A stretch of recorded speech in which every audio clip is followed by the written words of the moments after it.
pensais ne jamais dire ça de ma vie, mais ça fait presque 60 jours que je me suis pas entraîné. À la fin de cette année, ça fera 10 ans que je fais de la musculation, dont 5 en powerlifting compétitif, et je crois que j'ai burn-out. Le pire, c'est que je pense que ça peut arriver aussi.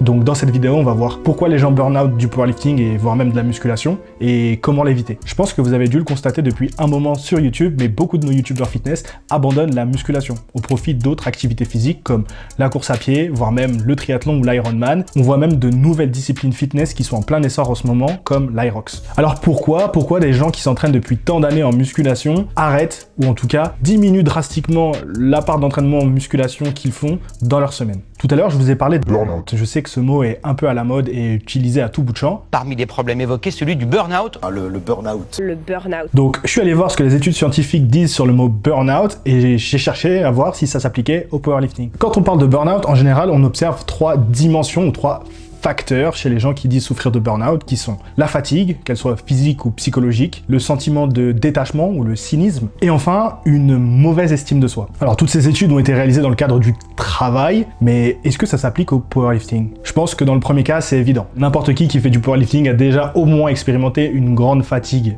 physique, voire même psychologique, que ce soit à l'approche d'un gros bloc d'entraînement comme lors d'un picking, ou le cutting, l'avant-compétition, j'en passe. Rien que de voir les discussions dans notre Discord sur Force Academy, je sais que beaucoup d'entre nous, moi y compris pour avoir fait des vidéos là-dessus, sommes d'accord pour dire que le powerlifting, c'est un sport avant tout physique, mais aussi qui demande une grande résilience psychologique. Pour ce qui est de la deuxième dimension, un certain cynisme, voire un détachement lors de la tâche effectuée, j'aimerais que vous vous posiez la question, est-ce que ça vous est déjà arrivé lors d'un entraînement d'être complètement déconnecté? De juste faire votre entraînement parce que c'est le programme qui est écrit comme ça, mais vous vous sentez pas spécialement motivé, vous le faites parce qu'il faut le faire, pas spécialement impliqué lors de la séance et vous ne mettez pas forcément l'intention qu'il faudrait mettre lors de cette séance. À moi, ça m'est déjà arrivé et je vais vous dire la vérité, ça m'arrive en ce moment très souvent, surtout quand j'ai pas forcément d'objectif de long terme. Pour la troisième dimension, et pour moi elle est tout aussi évidente que la première, mauvaise estime de soi, je vous pose la question, qui ne s'est jamais laissé influencer par une mauvaise séance?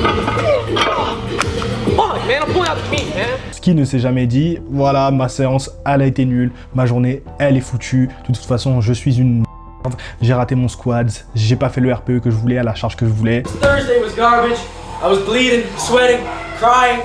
It was all over for me. Je pense que chaque powerlifter a déjà expérimenté ça, donc on sera tous d'accord pour se dire que cette dimension elle est plus que validée. Malheureusement, si on fait le bilan, j'ai l'impression que le powerlifting coche toutes les cases, et pas qu'un peu. Donc si le powerlifting est par nature susceptible d'amener au burn-out, est-ce que pour autant c'en est une fatalité? Qu'en est-il des jokos de ce monde, des gens qui sont là en mode oui Hugo, c'est bien gentil ce que tu me dis sur le détachement, mais moi j'appelle juste ça de la discipline. Il y a des jours où j'ai pas la motivation, mais je fais ce que j'ai à faire parce que je dois le faire, parce que j'ai mes objectifs, et je le fais, un point c'est tout. Eh bien, je suis complètement d'accord avec vous. On n'a pas forcément besoin de la motivation pour faire quelque chose. Même si je pense qu'on sera tous d'accord là-dessus, c'est quand même plus agréable de faire ce qu'on a à faire lorsqu'on est motivé pour le faire. Donc, qu'est-ce qui fait la différence entre quelqu'un qui, malgré les fluctuations en motivation, continue sa pratique de la musculation et du powerlifting à 100%, et quelqu'un qui va progressivement diminuer ou arrêter complètement le powerlifting ou la musculation? Eh bien, je pense que tout ça a un rapport avec les objectifs que vous vous fixez. On commence tous la musculation avec un objectif plutôt vague. Je veux me transformer physiquement, je veux me plaire dans le miroir, je veux devenir plus fort. Ça vous parle un petit peu? Moi, en tout cas, c'était ça. Je voulais être satisfait de ce que je voyais dans le miroir, tout en exploitant mon plein potentiel au niveau de la force. C'est très bien d'avoir ce genre d'objectif quand on commence une activité, puisque ça va permettre d'être curieux, d'essayer plein de choses, de se tromper, de recommencer,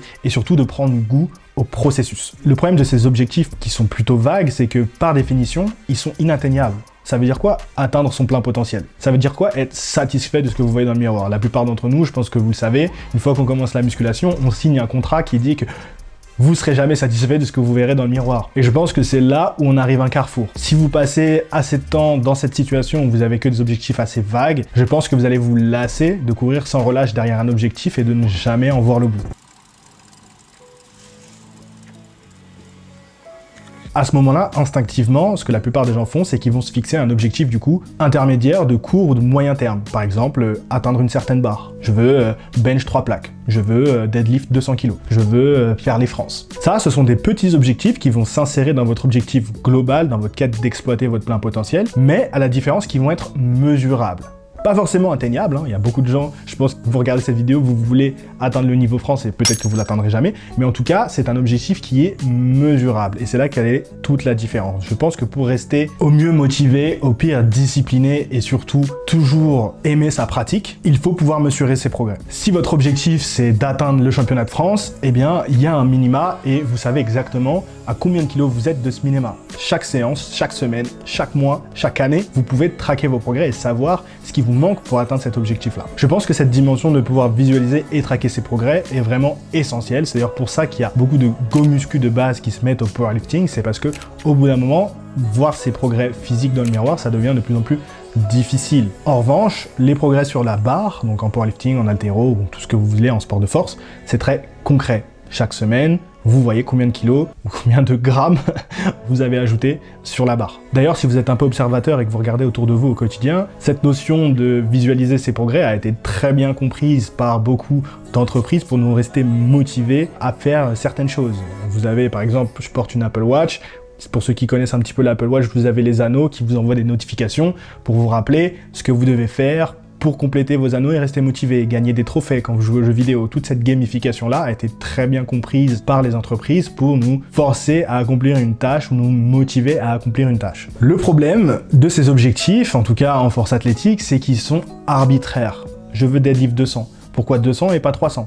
Pourquoi 300 et pas 320? Vous pouvez toujours repousser la limite et potentiellement ne serez aussi jamais satisfait. C'est d'ailleurs pour ça que cette fameuse question qu'on aime tous se poser entre powerlifters, à quand la prochaine compétition, commence à me hanter parce que j'ai l'impression d'être dans un jeu vidéo qui ne finit jamais. Donc Hugo, c'est bien beau tout ça, mais que faire? Je vous rassure, vous n'êtes pas condamné à arriver au point où j'en suis, c'est-à-dire 60 jours sans training pour vous rendre compte qu'il y a un problème. Je pense que la manière la plus simple d'éviter d'arriver à ce fameux burn-out en powerlifting et ce qui, moi, m'a fait défaut, c'est se fixer des objectifs que vous souhaitez sincèrement, réellement atteindre. Dans mon cas, je pense que j'en suis arrivé là parce que ça fait un moment que je n'ai plus d'objectif de force athlétique. Les minima France, je m'en suis jamais caché, ça a jamais vraiment été un objectif pour moi. Alors oui, j'ai les fameux 150 au bench que j'ai toujours en objectif et vous inquiétez pas, ça va tomber un jour ou l'autre. Mais comme je vous l'ai dit tout à l'heure, ça fait partie des objectifs purement arbitraires. Je me rappelle très bien, je me suis réveillé un jour, il me fallait un titre pour une vidéo et je me suis dit, allez, objectif 150 au bench. Je me suis fixé l'objectif d'avoir d'ici la fin de l'année un bench à 150. Pourquoi 150? C'est totalement arbitraire, il n'y a aucune raison à ça. Et maintenant, ça fait 2 ans et demi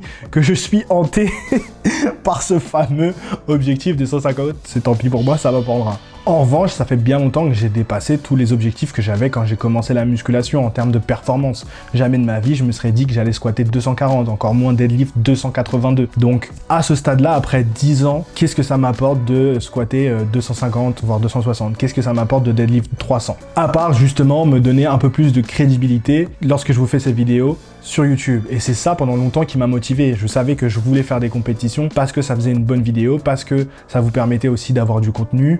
Et en faisant toujours grimper mes performances, j'avais l'impression que ça me légitimisait en tant que personne qui fait des vidéos sur le powerlifting sur YouTube. Maintenant que j'ai Force Academy et que je peux aider beaucoup plus de gens directement à commencer le powerlifting sans forcément passer par le coaching, je me sens beaucoup plus légitime et ça me motive beaucoup plus à continuer ces vidéos que à aller pousser du 1RM à la salle. Même si vous inquiétez pas, depuis j'ai quand même repris l'entraînement et je compte bien faire grimper ce total. Donc posez-vous bien la question avant de vous fixer un objectif en FA.